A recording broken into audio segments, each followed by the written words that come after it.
அனைவருக்கும் என்னுடைய அன்பான வணக்கம். ஒரு சுதந்திரமான நாடு நம்முடைய நாடு. அதனால் யார் வேணாலும் யாரை பற்றி வேணாலும் கருத்து சொல்ல முடியும் அப்படிங்கிற ஒரு காலகட்டம். அதுக்கு ஒரு கல்வி வேணும், வயது வேணும், தகுதி வேணும், அப்புறம் அந்த துறையில் நமக்கு ஞானம் வேணும் அப்படின்லாம் ஒரு காலத்தில் ஒரு நியதி இருந்தது. இப்போ நாம் அதை பொருட்படுத்துகிறதே இல்லை. இவ்வளோ பெரிய மகாத்மா காந்தியை பற்றி கூட யார் வேணாலும் என்ன வேணாலும் சொல்லுவாங்க. அதே மாதிரி ஞானிகள், உயர்ந்த நிலையில் இருக்கிற விவேகானந்தர் மாதிரி ஒரு பெரிய சாதனை சாதித்தவர்களை கூட சில பேர் அவங்க ஒரு கருத்து சொல்கிறாங்க. இந்த யூடியூப்பில் என்னுடைய கீழே ஒருத்தர் கருத்து போட்டிருந்தார், விவேகானந்தர் இப்படி பண்ணியிருக்கக்கூடாது அப்படின்னு. விவேகானந்தர் இவரை கேட்டு என்ன பண்ணணும் அப்படின்னு அவர் கேட்டு நடக்கணுங்கிற மாதிரி சொல்கிறார். அவர் ஆச்சரியமாக இருக்குது.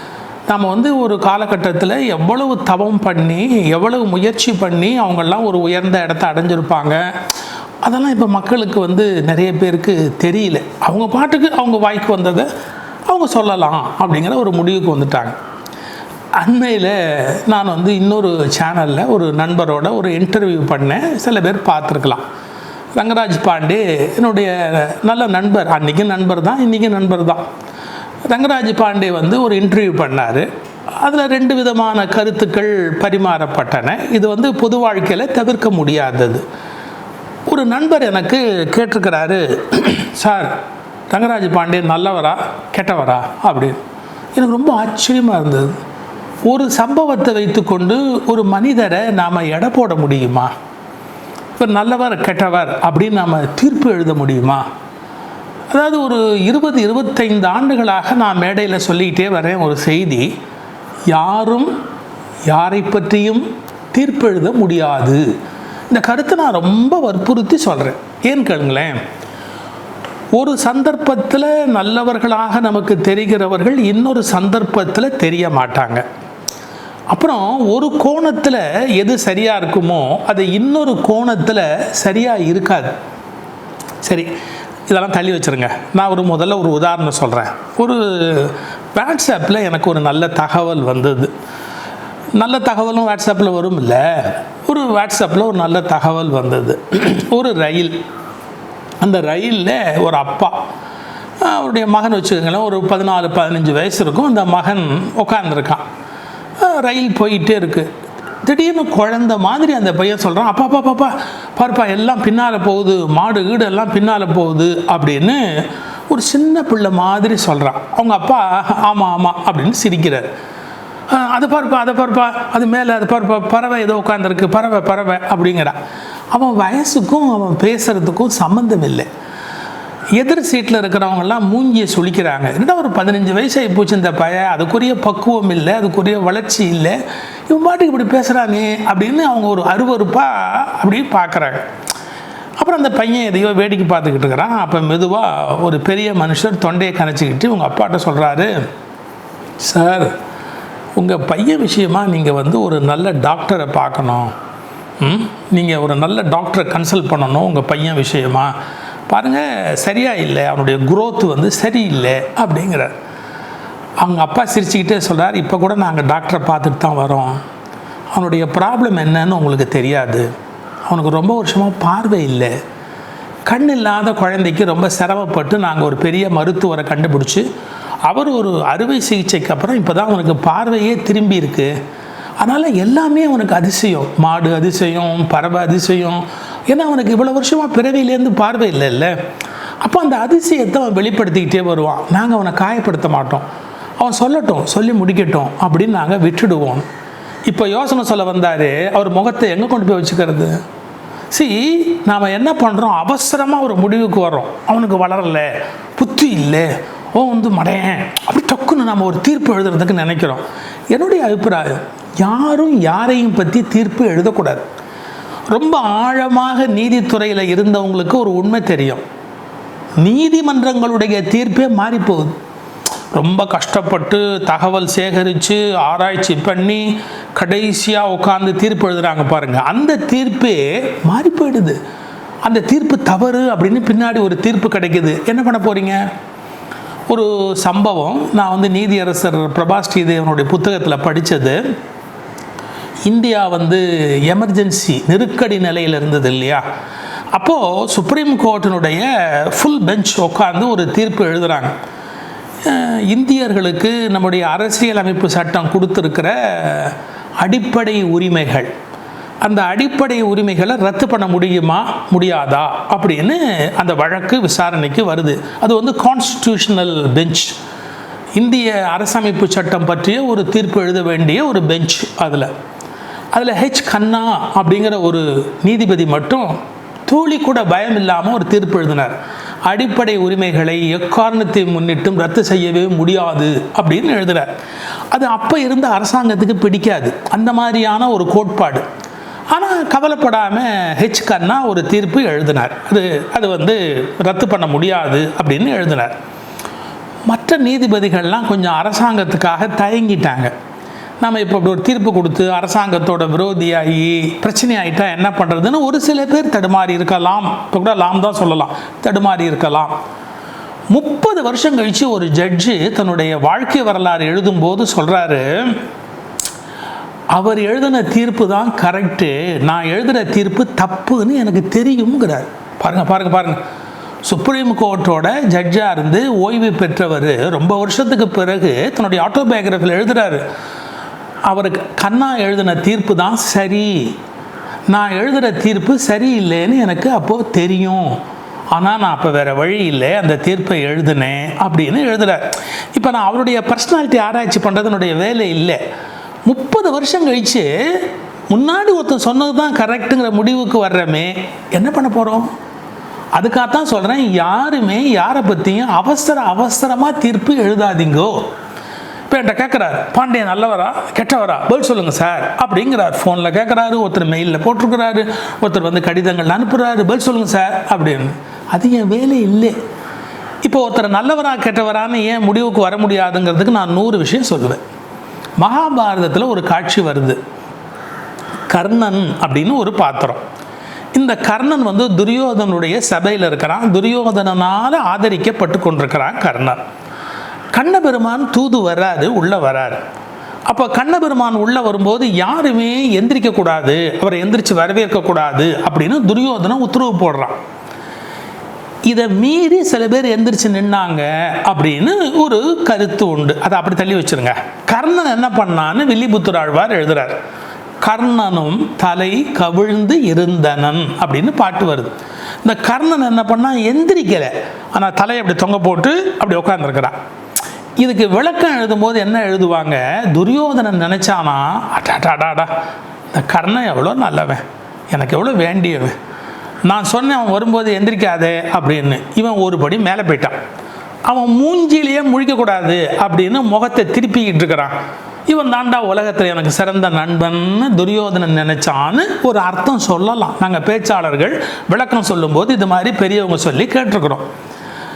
ஆனால் அதே சமயத்தில் கண்ண பரமாத்மா என்ன நினச்சாராம், கர்ணா நீ எவ்வளோ நல்லவன்னு எனக்கு தெரியும்டா, உனக்கு எந்திரிச்சு என்னை கும்பிடணும்னு ஆசை, ஆனால் எந்திரிச்சா இந்த துரியோதனுக்கு பிடிக்காது, கோபம் வரும், அதனால நீ ஏன் தலையை தொங்க போட்டிருக்க தெரியுமா?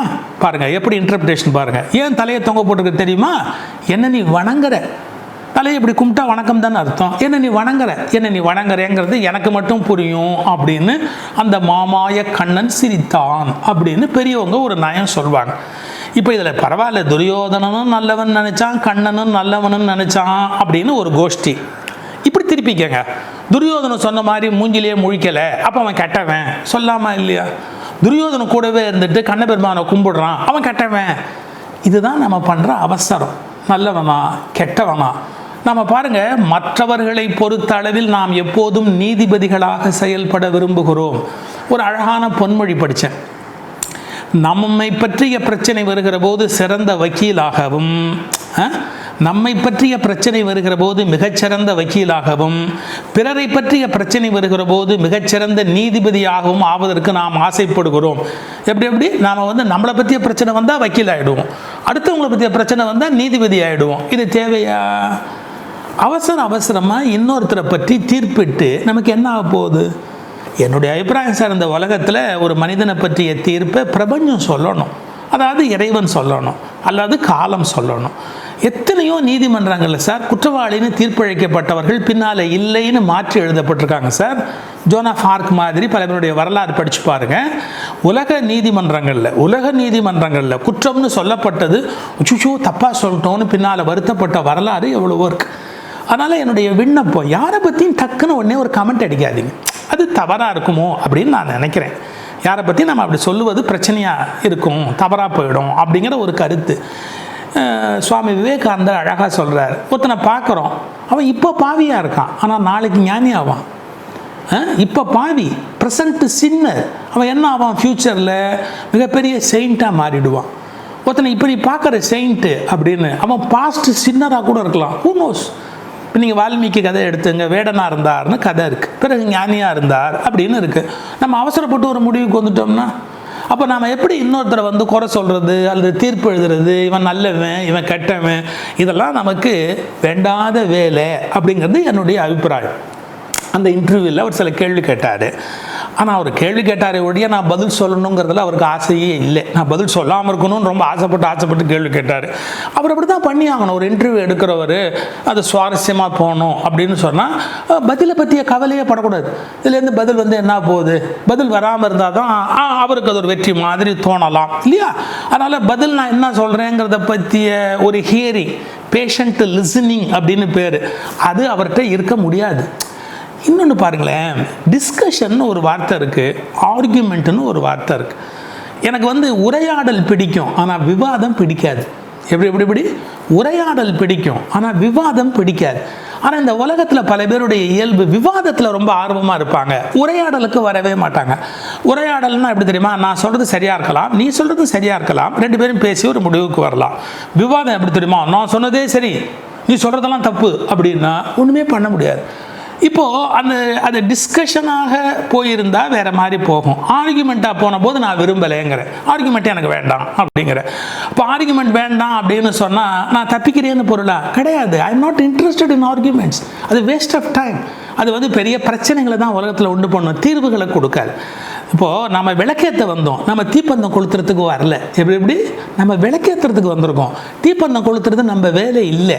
இந்த விளக்கை வச்சு சில பேர் தீப்பந்தம் கொளுத்தலாம்னு ஆசைப்படலாம், ஆனால் விளக்கோட வேலை அது இல்லை. அப்போ நம்ம என்ன சொல்ல விரும்புகிறோம், இது ஒரு கருத்து, இந்த கருத்தை கேட்குறவங்க கேளுங்க, கேட்காதவங்க விட்டுட்டு போங்க, இவ்வளோதான் நாம் ஒரு விஷயத்துக்கு சொல்ல முடியும். அவர் 4 கேள்வி கேட்டுட்டாருங்கிறதுக்காகவே அவரை நம்ம பகையாக நினைக்கணுமா என்ன?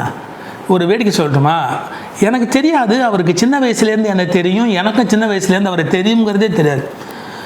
ஒரு விழாவில் கோயம்புத்தூரில் மரபின் மைந்தன் முத்தையான் என்னுடைய நண்பர் ஏற்பாடு பண்ணியிருந்தார். அதில் பேசுகிறதுக்கு ரங்கராஜ் பாண்டே வந்திருந்தார். அப்போ சொன்னார், உங்களை பற்றி நான் ஒரு விஷயம் சொல்ல போகிறேன், உங்களை பற்றி நான் ஒரு விஷயம் சொல்ல போகிறேன், உங்களை பற்றி நான் விஷயம் சொல்ல போகிறேன் அப்படின்னார். சொல்லுங்கய்யா அப்படின்னு. அவர் சொன்னார், ஸ்ரீவில்லிபுத்தூரில் நீங்கள் பேச வந்தீங்க, டேபிள்லாம் ஒழுங்காக இல்லை, கொஞ்சம் நீங்கள் கோவப்பட்டீங்க, நான் உடனே ஓடி போய் டேபிள்லாம் அரேஞ்ச் பண்ணி நீங்கள் நல்லா பேசணும்னு நான் ஏற்பாடு பண்ணேன். உடனே நீங்கள் என்னை கூப்பிட்டு நீ நல்லா இருப்பா, நீ நல்லா வருவே அப்படின்னு என்னை வாழ்த்துனீங்க அப்படின்னா. எனக்கு இந்த செய்தியே தெரியாது. அந்த விழாவில் தான் அவர் இதை குறிப்பிட்டார். அப்போது எவ்வளவோ சின்ன வயசில் நம்ம அவரை பார்த்துருக்குறோம். அவர் ஓடியாந்து ஒரு மேஜையை போட்டு அந்த விழா நல்லா நடக்கணும் உதவி பண்ணாருங்கிறது அந்த பழச கணக்கு பார்த்தா. ஒரு முறை ரயிலில் பயணம் பண்ணேன், அதே ரயிலில் அவரும் பயணம் பண்ணார். எனக்கு கொஞ்சம் சில சிரமங்கள் உண்டு, உடல் சிரமங்கள் உண்டு. பெட்டியை தூக்கி கீழே வைக்க முடியாது, முதுகில் வந்து ஒரு பிடிப்பு உண்டு. அவர் உடனே என் பெட்டி அவரே வாங்கினார். நீங்கள் இருங்கய்யா அப்படின்னு பெட்டியை கொண்டாந்து கீழே பிளாட்ஃபாரத்தில் வச்சுட்டு என்னை அழைக்க வர வேண்டியவங்க வந்து என்னை அழைச்சிட்டு போகிற வரைக்கும் இருந்து வழி அனுப்புகிறார். இதெல்லாம் நல்ல ஒரு மனித பண்பினுடைய ஒரு அடையாளம். இதெல்லாம் நான் அவர்கிட்ட பார்த்துருக்கிறேனே. இப்போ இதுக்கே சொல்ல வரோம் பாருங்களேன், விவாதம் பண்ணும்போது கூட அவர் ஒன் சைடடாக பிடிவாதமாக பண்ணுறாரு சார் அப்படின்னு என்கிட்ட பல பேர் கேட்குறாங்க. அதுதான் கரெக்ட். எப்படி? அதுதான் கரெக்டு சார். அவர் ஒரு ஸ்டாண்ட் எடுத்துக்கிறார். ஒரு ஸ்டாண்ட் எடுத்தால் தான் எங்கிட்டேருந்து சில விஷயத்தை வாங்க முடியும். ரொம்ப நுட்பமாக சொல்கிறதா இருந்தால் அவரை நான் பார்த்த பார்வையில் எனக்கு புரிஞ்ச ஒரு செய்தி சொல்லட்டுமா? எடை போடலை, எனக்கு புரிஞ்ச ஒரு செய்தி சொல்லட்டுமா? இப்போது அவர்கிட்ட வந்து இன்டர்வியூக்கு ஒரு திமுக கட்சிக்காரர் வராருன்னா அவர் அதிமுகவாக மாறிடுவார். ஏன்னா அப்போ தான் இவர்கிட்ட ஃபைட் பண்ணி நிறைய விஷயங்களை வாங்க முடியும். அவர்கிட்ட ஒரு அதிமுகக்காரர் வரார் அப்படின்னா அவர் திமுகக்காரராக மாறிக்குவார். ஏன்னா அப்போ தான் இவர்கிட்டேருந்து விஷயத்தை வாங்க முடியும். ஒரு ஆஸ்திகர் வந்தால் நாஸ்திகர் மாதிரி பேசுறது, நாஸ்திகர் வந்தால் ஆஸ்திகர் மாதிரி பேசுறது. அப்போ தான் எதிர் சைடில் இருக்கிற நிறைய விஷயங்களை நாம் வந்து அந்த இன்டர்வியூனுடைய அடர்த்தி அதை கொண்டு வரதுக்காக கேட்க முடியும். அந்த யுக்தியை அவர் கையாண்டிருக்கலாம், வேறு வழி இல்லையா? அவர் அதை கையாளுவதற்கு வாய்ப்பு இருக்குது. ஒரு ஆங்கர், ஒரு இன்டர்வியூ பண்ணுற பர்சனாலிட்டி அப்படி தான் இருக்க முடியும். இந்த துறையை பற்றிய ஒரு நெடிய பார்வை எனக்கு இருக்கிறதால அவர் அப்படி இருந்தால் கூட தப்பு இல்லை அப்படின்னு தான் நான் நினைப்பேன். ஏன்னா பேச்சுங்கிறது எவ்வளோ கஷ்டம், ஒருவரை நம்ம இன்டர்வியூ பண்ணி அதை இம்ப்ரெஸ் பண்ணி 1,00,000 பேர் பார்க்க வைக்கிறதுங்கிறது எவ்வளோ கஷ்டம், இந்த மீடியாங்கிறது எவ்வளோ கஷ்டம், மேடையோட சிரமம் எனக்கு தெரியும். ஸோ ஒரு அந்த ஆங்கிளில் அப்படி கொண்டு போயிருக்கலாம் அப்படி நினைக்கிறதுக்கு எனக்கு உரிமை இருக்குது. எதுக்கு சொல்ல வரேன், நம்ம பிராண்ட் பண்ண வேண்டான்ற. இப்போ என்ன கூட பல பேர் பிராண்ட் பண்ணணும். எதுக்கு பிராண்ட் பண்ணணும்? நான் ஒரு இண்டிவிஜுவல், உலகத்துக்கு வந்தேன், சுதந்திரமாக மூச்சு விட்டு சுதந்திரமாக வாழ்கிறேன், சுதந்திரமாக போய் சேர்றேன்னு. ஒரு கட்சியோட நான் என்ன அஃபிலியேட் பண்ணி காட்டிக்கணுமா? ஒரு மூமெண்ட்டோட இதை அஃபிலியேட் பண்ணி காட்டிக்கணுமா? எங்கேயாவது போய் இதுதான் ஒன் சைடடாக போய் நான் மாட்டிக்கணுமா? நான் இதை பற்றி கூட பின்னாடி பேசுகிறேன்னு சொன்னேன். That is called polarisation. எனக்கு ரொம்ப நான் மனசில் பாதிக்கிற ஒரு பெரிய விஷயம். எப்படியாவது போலரைஸ் பண்ணணும், ஒருத்தரை கொண்டு போய் ஒரு கார்னரில் தள்ளிடணும் அப்படின்னு பல பேர் இன்றைக்கி ஆசைப்படுறாங்க. என்னை பொறுத்த வரைக்கும் இல்லை. நின்ற நடுவே, யார் வள்ளலார் சொல்கிறார், நடுநின்ற நடுவே அப்படிங்கிறார். அதுதான் எனக்கு. இந்த சைட்லேயும் ஒரு நியாயம் இருக்கும், அந்த சைட்லேயும் ஒரு நியாயம் இருக்கும். இந்த சைடில் ஒரு தப்பு இருக்கும், எனக்கு அதுக்கு சம்மந்தம் கிடையாது, நான் அந்த தப்பை வழிமொழிய மாட்டேன். இந்த சைடில் ஒரு தப்பு இருக்கும், அந்த தப்பை நான் வழிமொழிய மாட்டேன். ஒரு உதாரணம் சொல்லட்டுமா? சுவாமி விவேகானந்தர், இந்த புத்தகத்தெலாம் படித்தேன், தமிழ் மண்ணில் விவேகானந்தரின் வீர முழக்கம். ஆதிசங்கரருடைய பெருமையை சொல்லிக்கிட்டே வர்றாரு. ஒரு இடத்துல அவரோட ஒத்துப்ப முடியலன்னு சொல்கிறார். ஒரு இடத்துல என்னால் அவரோட ஒத்துப்ப முடியல அப்படின்னு ஒரு பதிவு பண்ணுறாரு. இப்போ அதை பண்ணுறதுக்கு அவருக்கு உரிமை இருக்கா இல்லையா? சங்கரருடைய கிரேட்னஸ் எல்லாம் சொல்லிக்கிட்டே வராரு, என்னால் அவரோட ஒத்துப்ப முடியல அப்படிங்கிறார். இன்னொரு இடம் சொல்கிறேன், இதே புத்தகத்தில் நான் படித்தது தான். துவைத்தியாக இருக்கிறவங்க அத்வைத்தியாக இருக்க முடியாது, அத்வைத்தியாக இருக்கிறவங்க துவைத்தியாக இருக்க முடியாது அப்படின்னு தான் உலகம் நினச்சிக்கிட்டு இருந்தது. ஆனால் சுவாமி பகவான் ராமகிருஷ்ணரை பார்த்தபோது நான் ஷாக் ஆகிட்டேன். ஒரே நேரத்தில் துவைத்தியாகவும் அத்வைத்தியாகவும் ஒரே நேரத்தில் பக்தராகவும் ஞானியாகவும் விளங்கிய ஒரு அதிசய புருஷரை கண்டு நான் திகைத்து போனேன் அப்படிங்கிறார். யார்? பகவான் ராமகிருஷ்ணரை பற்றி. இப்போ நம்ம அளவுகோலை வச்சுக்கிட்டு அத்வைத்தியா இருக்க முடியாது, துவைத்தியா இருக்க முடியாது. நம்ம ஸ்கேல் இத்தணுண்டு சார். நம்ம ஸ்கேலை கொண்டு போய் மகான்கள் எல்லாம் அளந்து பார்த்துட்டு அதுபடி இல்லை இதுபடி இல்லை அப்படின்னா நீ வச்சிருக்கிற தராசு தப்பு தம்பி. நீ படியில் அளக்க வேண்டியதை ஸ்கேலில் அளக்கிற, ஸ்கேலில் அளக்க வேண்டியதை படியில் அளந்து பார்க்குற. தராசே தப்பாக இருக்கு. அப்போ என்ன பண்ண முடியும்? பிறரை நிறுத்து பார்க்க நீ யார் அப்படின்னு ஒரு கடுமையான கேள்வி இருக்கு. அதனால் யாரை பற்றியும் அவசரப்பட்டு நாம் ஒரு முடிவுக்கு வர வேண்டிய அவசியம் கிடையாது. இன்னொரு சம்பவம் சொல்லி நான் முடிக்கிறேன். டக்குன்னு நம்ம ஒருத்தரை பற்றி பிராண்ட் பண்ண விரும்புகிறோம். இவங்க கெட்டவங்க அப்படி, டக்கு இவங்க நல்லவங்க அப்படி. இது சொல்லக்கூடாதுங்கிறது தான் என் கட்சி. ஏன்னா ஒருத்தட்ட ஒரு குவாலிட்டி நல்ல குவாலிட்டி இருக்கும், ஒரு குவாலிட்டி தப்பான குவாலிட்டி இருக்கும். இந்த குவாலிட்டி எனக்கு ஒத்து வராது சார், இந்த குவாலிட்டி எனக்கு ஒத்து வரும். இவ்வளோ தான் சார் என் லைஃப்பை பற்றியே பார்வை. இதுக்கு ஒரு எக்ஸாம்பிள் சொல்கிறேன். ரயிலில் ஒரு குழந்தை போயிட்டுருக்கு. நான் குழந்தையில் தானே ஆரம்பித்தேன், குழந்தையிலே முடிச்சிடுறேன். ஒரு குழந்தை போயிட்டுருக்கு. அந்த குழந்தை 2 கையில் 2 ஆப்பிள் வச்சுருக்கு. அப்போ திடீர்னு அந்த குழந்தையோட அம்மா அந்த குழந்தைய டெஸ்ட் பண்ணுற மாதிரி ஒரு கேள்வி கேட்காங்க. அம்மாவுக்கு ஒரு ஆப்பிள் தாடா, அம்மாவுக்கு ஒரு ஆப்பிள் தாடா அப்படின்னு குழந்தைய கேட்குறாங்க. இப்போ எல்லாரும் நினைக்கிறாங்க இந்த குழந்தை எந்த ஆப்பிளை கொடுக்க போகுதுன்னு. அது என்ன பண்ணிச்ச உடனே டக்குன்னு ஒரு ஆப்பிள் எடுத்து வெடுக்குன்னு கடிச்சுது. அப்புறம் இந்த ஆப்பிள் எடுத்தது வெடுக்குன்னு கடிச்சுது. இப்போ 2ஐயும் கடிச்சு எச்சப் பண்ணிட்டா என்ன அர்த்தம்? 2மே தனக்கு வேணும்னு அந்த குழந்தை சொல்லுதுன்னு தானே நினைப்போம். அந்த ரயில் இருக்கிற எல்லாரும் அந்த குழந்தைய எப்படி பார்த்தாங்க, என்னடா இந்த குழந்தை 2ஐயும் கடிக்குது. அந்த அம்மாவுக்கே அந்த ஏமாற்றத்தை ஏற்றுக்க முடியல. ஒன்றையும் கொடுக்காம இது 2ஐயும் கடிக்குது, எச்சப் பண்ணுது அப்படின்னு அந்த அம்மா முகம் கூட ஒரு வினாடி மாறிடுச்சு. நெக்ஸ்ட் செகண்ட் அந்த குழந்தை ஒன்று சொல்லிச்சு, மா இது புளிக்குதுமா, இது உனக்கு வேண்டாமா, இது இனிக்குது, நல்லா இருக்கு, இதை வச்சுக்கோ அப்படின்னு கொடுத்தது. இப்போ அது 2ஐயும் கடித்ததை தப்பாக முடிவு பண்ணிட்டான் எல்லாரும்.